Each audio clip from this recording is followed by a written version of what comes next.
Mbote à chers Congolais et chères Congolaises, Mbote à tous les Africains et à toutes les Africaines.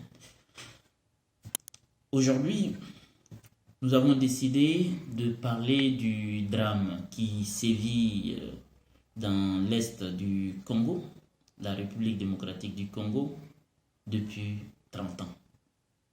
Depuis 30 ans, les Congolais vivent le martyre. Plus de 6 millions de morts, plus de 4 millions de Congolais déplacés et 4 filles sur 5 dans les provinces du Nord Kivu et du Sud Kivu ont déjà subi des violences sexuelles atroces.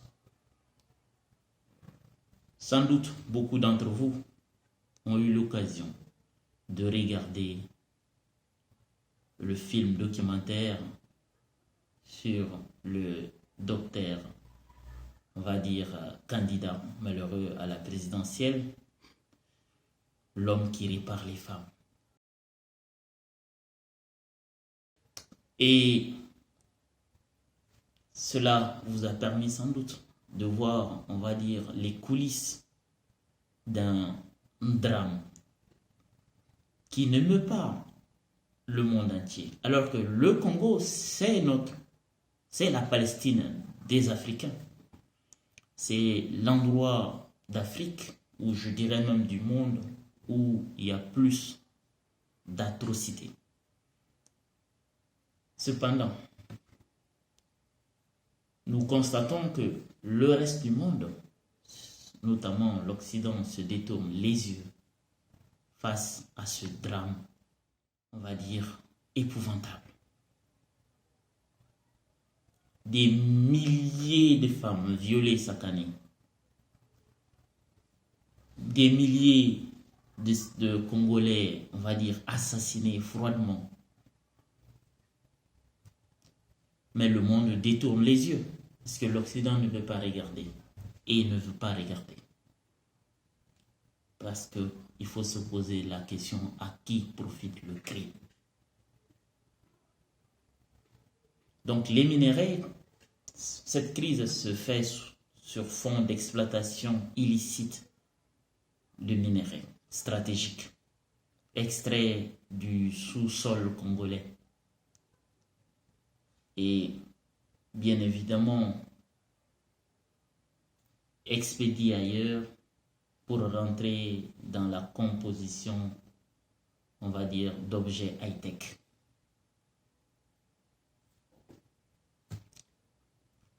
Donc, ça se fait avec la complicité des pays occidentaux, mais aussi des pays voisins du Congo.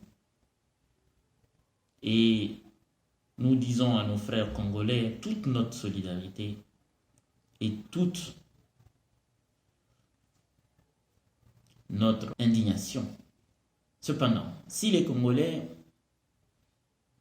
veulent mettre fin à ces morts d'hommes atroces, ils doivent se décider et faire comme leurs frères du Sahel. Vous savez qu'au Congo, ça fait plus de 20 ans qu'il y a les forces étrangères, les casques bleus notamment. Ça ne change rien. Certains d'entre vous ont sans doute regardé le documentaire sur Arte, sur les casques bleus allemands qui étaient postés au nord du Mali et qui regardaient les soldats maliens mourir. Et regardons ensemble une séquence. Certains ont observé l'attaque du haut d'un mirador. De là, ils ont été témoins des horreurs commises dans le camp voisin. Ils ont vu notamment les nombreux soldats maliens morts et pour certains défigurés qui ont été extraits des décombres. L'un de nous a été un peu dépassé par les événements. Quand les troupes maliennes ont sorti les gens de la tour et que l'homme qui se trouvait à côté de ce mirador vert avait été complètement déchiqueté. Il n'arrêtait pas de dégager des corps. C'était trop pour lui. Une fois qu'ils ont compris que l'attaque terroriste ne les visait pas, les soldats allemands ont décidé de ne pas bouger. On est là pour protéger le camp, pas pour aider les gens en face. La seule chose qu'on a en tête sur le moment, c'est la mission qu'on doit accomplir. Après coup, on peut éventuellement avoir des remords et se dire qu'on aurait pu apporter de l'aide. Je vous remercie. Alors, vous avez vu que ces soldats allemands, ils n'ont rien fait. Ils étaient restés immobiles et que les groupes criminels ou terroristes attaquaient les soldats maliens. Ils n'ont rien fait. C'est pareil pour le Congo. Les casques bleus ne vont pas résoudre vos problèmes. C'est à vos hommes politiques de prendre en main le destin de votre pays. Mais si le président Félix Tshisekedi ne prend pas en charge la question sécuritaire, les Congolais vont continuer à souffrir et à mourir dans le silence absolu. Personne, je veux dire ailleurs, dans d'autres continents, ne s'indignera de ces morts, de ces milliers de morts, de ces millions de morts.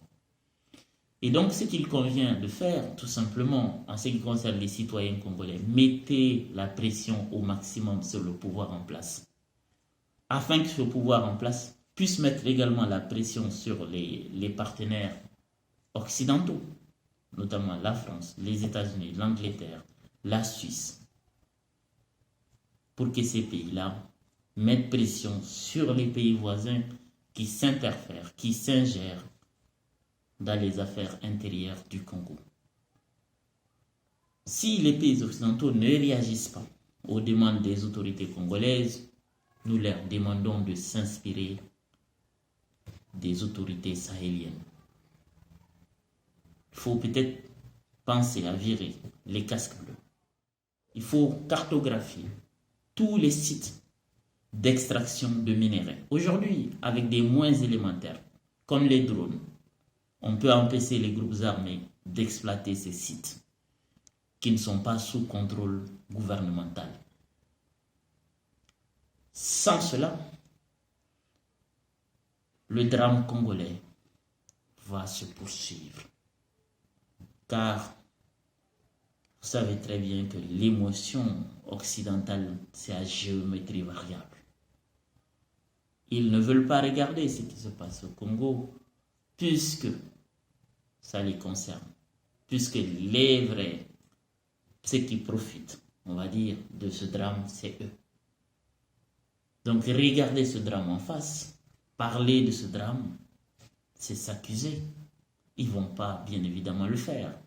C'est aux Congolais de prendre leur destin en main. Nous invitons le président Félix Tshisekedi à sortir de son sommeil et à prendre enfin le destin de son pays en main. C'est vrai que cette entreprise n'est pas sans risque.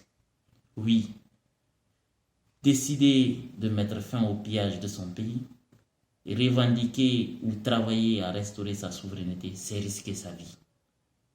Mais c'est l'objectif, on va dire, c'est l'existence même, c'est la raison d'être de tout homme politique. C'est votre sacerdoce, Monsieur le Président.